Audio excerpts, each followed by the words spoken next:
Welcome to the 28th episode of Skyrim Cut Content. I gotta start off by saying that today's episode is gonna be a little different. Instead of looking at removed characters, quests or locations, we'll be simply looking at some visuals, similar to episode 22. What kind of visuals? Magic visuals, of the removed variety.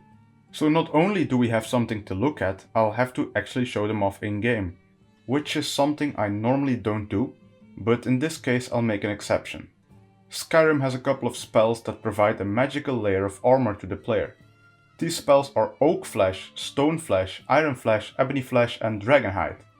Oak Flesh being the weakest and Dragon Hide being the strongest in that order. In the final game, it doesn't really matter which spell you use, you'll get the same magical effect applied to your character either way. This is because someone during the game's development apparently didn't like how the original spell effects looked, because they all exist in the game's files. I'm completely serious, by the way. All 5 of these spells have unique effects made for them, but in the final game they all use another effect.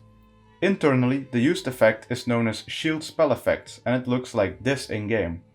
However, this doesn't really line up with the internal names of the spells themselves, which are all variations of Armor FF Self 0 to 100. The unused variations match up a bit more, but not much. They are all known as Magic Armor Oak Flesh Effects for Oak Flesh, Magic Armor Stone Flesh Effects for Stone Flesh, and so on. Problem is, I don't really have that much to say about them. Oak Flesh and Stone Flesh look fine, maybe Iron Flesh looks a bit wonky, but Ebony Flesh makes up for that. And Dragon Hide looks fine as well. As you can see, the effects are applied to both your character and armor, and are a lot more prominent than the effect used in the final game. I think these effects were replaced purely on someone's preference, because it would be kinda weird to just discard 5 already made effects otherwise. Personally, I prefer the unused variants, just because they look more unique, but I know I'm in the minority on that one.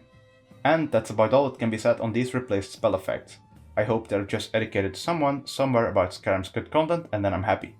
I would love to hear everyone's thoughts and or requests in the comments below, and until next episode, we have enough content keeps going for a long while.